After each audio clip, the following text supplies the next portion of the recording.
رحم اللهم صل على سيدنا محمد. ان شاء الله النهارده هنعمل مع بعض مخلل. والمخلل ده اساسي في البيت، يعني لازم كده جنب الاكل كده هو بيفتح النفس. هنعمل مع بعض النهارده مخلل لفت. واللفتيه ما شاء الله جميله، هي انا جايبها لكم قبل الغسيل يعني عشان اوريكم شكلها وتعرفوا تختاروها كده، تكون طازه كده وجميله. ويعني يفضل ما يكونش كبير، يعني لو اصغر من كده ماشي. وهنا ده مخلل كرنبيت ماشي وجزر. وهنشوف هنعمله ازاي. كده هنروح نغسل اللفتايه وننضفها ونرجع لكم تاني. غسلت الحاجه وقطعتها وجهزتها. يعني الجزر بصوا بالقطعه دي كده اهو، اللي ما عندوش قطعه بسكينه عادي يعني مفيش اي مشكله خالص كده اهو. يبقى شكل بس كده كاننا جايبينه من بره جاهز يعني، وده الشكل بتاعه ماشي. بالقطعه دي كده هتقطعوها ويكون نفس الشكل بتاعه كده. والجزر ما يتقطعش يعني كبير، عشان برضو الجزر انتوا عارفين بياخد وقت في التمليح.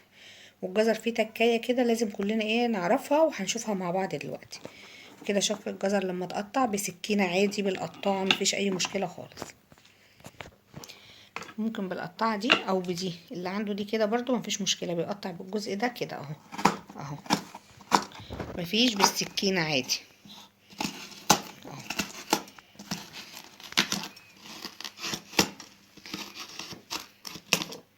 الشكل بيكون بتاعه اهو بعد ما تقطع كده كل الجزر. برضو اللفت نفس النظام، غسلته اهو قطعته وسايبه لكم كام مرة برضو نقطعها كده مع بعض اهي اهو. عادي لقيتها طويله كده اهو، مفيش بالسكينه برضو مفيش اي مشكله خالص اهو. تقسميها كده لو طويله شايفين اهو، ولا شيخ ولا في اي حاجه، وطري وجميل اهو يا حبايبي شكله كده. اللي ما عندوش برضو بالقطاع عادي بالسكينه مفيش اي مشكله خالص، كلنا يعني كنا بنقطع بالسكينه وكان بيطلع جميل، بس ده شكل يعني ماشي. هنا بقى الكرنبيت شايفين تقطعوها كده صغيره ماشي، ما تخلوهاش كل ما تبقى صغيره تبقى احلى ماشي اهي. تتقطع كده اهي، تفصصيها كده اهي عشان تطلعيها على قدك، يعني مش تطلعي واحده كبيره كده تبهدل الدنيا اهي اهي اهي. كل ما تبقى صغيره تبقى جميل اهي. دي عادي تقطعيها برضو بالسكينه كده او بالقطاعه كده، بس تخلي بالك اهي مش اي مشكله خالص ماشي اهي.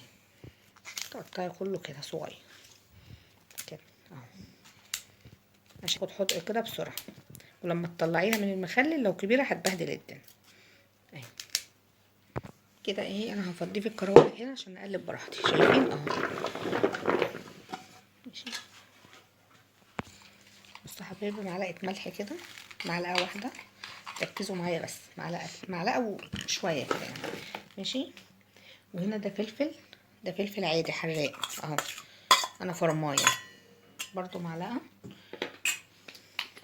والشطه على حسب زي ما انت عايزه بقى اهو، شويه شطه كده حلوه ماشي.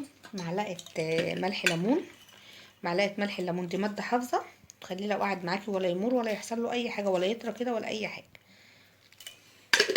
برضو معلقه سكر، لو عملت بقى كميه كبيره هتقعد معاكي ولا هيحصل لها اي حاجه. الملح الليمون والسكر دي ماده حافظه. معلقه اهي سكر.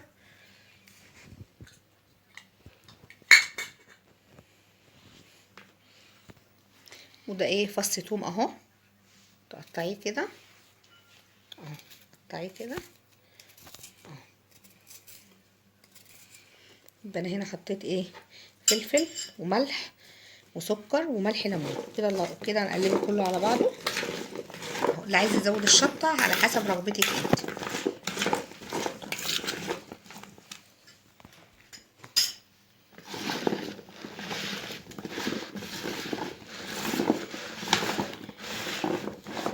بس حبايب قلبي ده كده تسيبيه حوالي يعني ساعتين 3 مع نفسه كده. بصوا بقى تضيفي عليه البنجر اهو، البنجر حسب اللون اللي انت عايزاه اهو، شويه بنجر حلوين كده اهو. شايفين تقلبي كله على بعضه كده وتسيبيه بقى حوالي ساعتين، وكل شويه تقلبيه.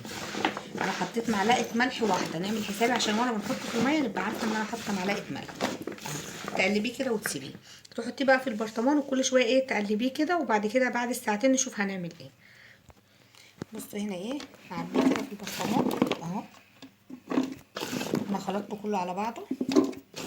بصوا يا حبايبي المخلل ده لو قعد معاكي شهر او شهرين عمره في حياته ما يحصل له اي حاجه، عن تجربه يعني. بصوا انا عامله النهارده كميات قليله، بس انا طبيعتي بنعمل اكتر من كده.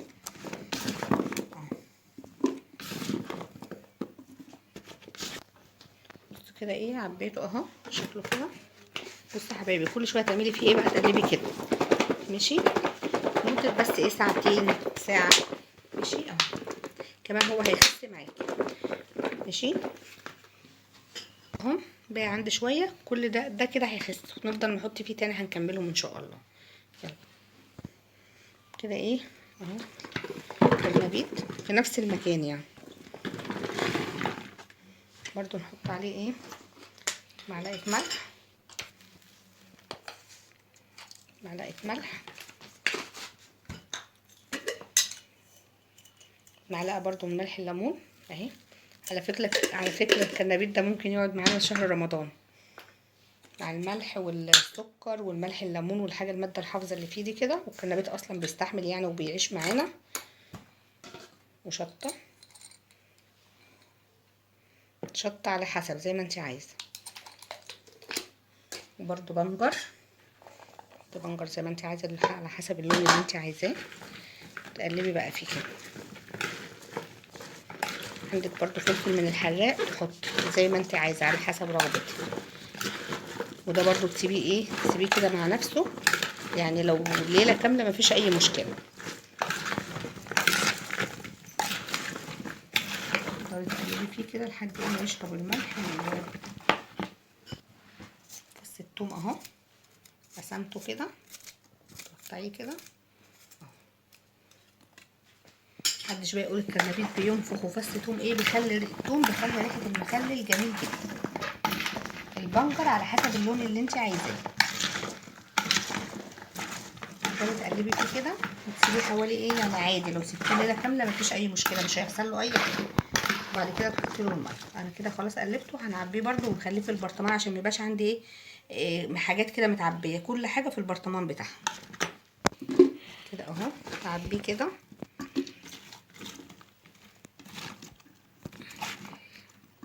يعني ايه، نعبيه بايدي احسن. بعدين وانت تاخدي من البنجر برده معاكي كده. بصوا حبايبي كده انا عبيته هنا اهو في البرطمان. كل شويه ايدي فيه كده، بصوا شايفين تقلبي كده كده.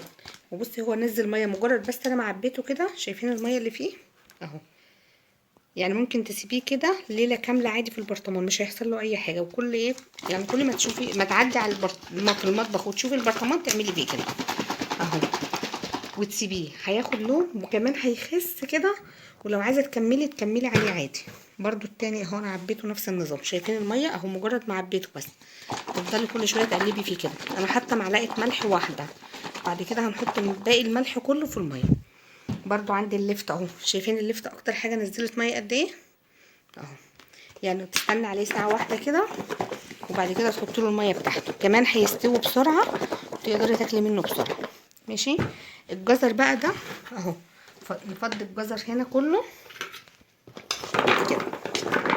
الجزر بقى غير ايه غير اللفت والكرنبيت. الجزر بقى هتحطي عليه الملح وتقلبيه، والميه اللي تنزل منه تصفيها لان هي الميه دي اللي بتبقى فيها نسبه السكر اللي في الجزر. يعني الجزر ده هيقعد ليله كامله اهو. معلقتين ملح كده اهو، لان كل الملح ده فيه كده بالجزر ملح بس، عشان لسه ايه ملح وملح ليمون بس اهو. معلقه ملح ليمون كده اهو كبيره. الجزر ده لازم يقعد ليله كامله. الميه اللي تنزل من الجزر لازم تصفيها لان الميه دي هي اللي بتبقى مسكره، عشان الجزر ما يبقاش مسكر معاكي. تسيبيه في الفرونه بتاعته كده عشان كل شويه ايه كل ما ينزل ميه تصفيها يشرب الملح بتاعه ويصفي الميه بتاعها. ونصفي الميه ونشوف هنعمل مع بعض. ده انا هنسيبه حوالي ايه ساعتين كده لما تشوفوا الميه اللي هتنزل منه، وبعد كده تكملوا على الاساس ده.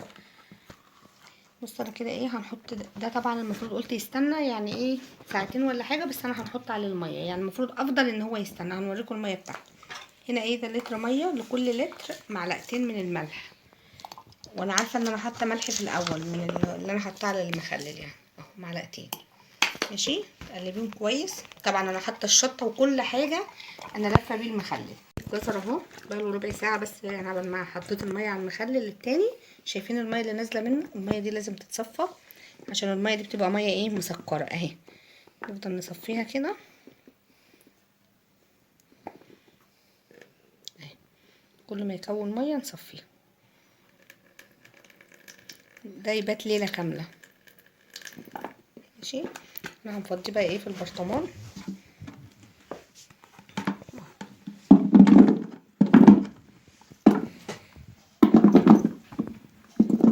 كل شويه نفضي الميه منه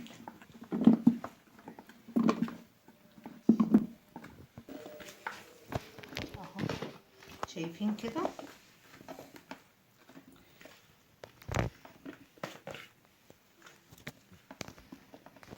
الميه اللي ايه ده، الميه اهي اللي نازله منه.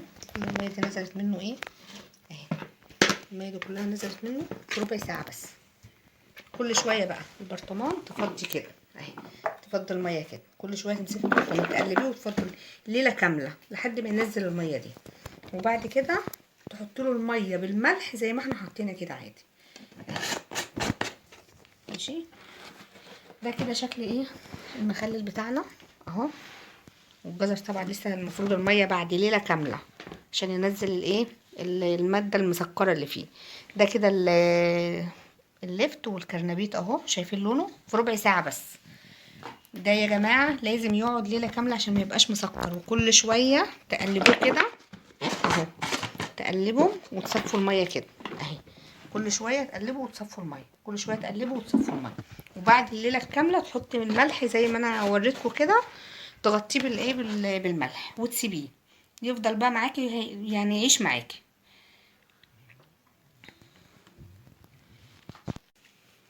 ده كده شكل المخلل بتاعنا. جربوه ان شاء الله بنفس الطريقه كده وهيعجبكم. ومستنيه بقى لايكاتكم واشتراكاتكم وتعليقاتكم برضو وارائكم، وان شاء الله تعملوه كده وتاكلوه بالف هنا باذن الله. يلا سلام عليكم. المخلل اهو، وكل واحد يعمل اللون اللي هو عاوزه اهو. شايفين لونه جميل ازاي اهو. كل واحد بقى يعمل اللون اللي هو ايه حسب البنجر، حسب درجه اللون اللي انت عايزاه. ده الشكل بتاعه زي ما بتشتروه من بره يعني. ده اللفت. وهنا ايه الكرنبيط اهو، شكله تحفه جميل. بس الكرنبيط طبعا لازم ايه يقعد شويه كده عشان يبقى طعمه يتخلل كويس صح يعني. ده اللون بتاعه يعني. والجزر اهو كده ايه اللون بتاعه وطعمه تحفه يعني. جربوه بطريقتي وبألف هنا.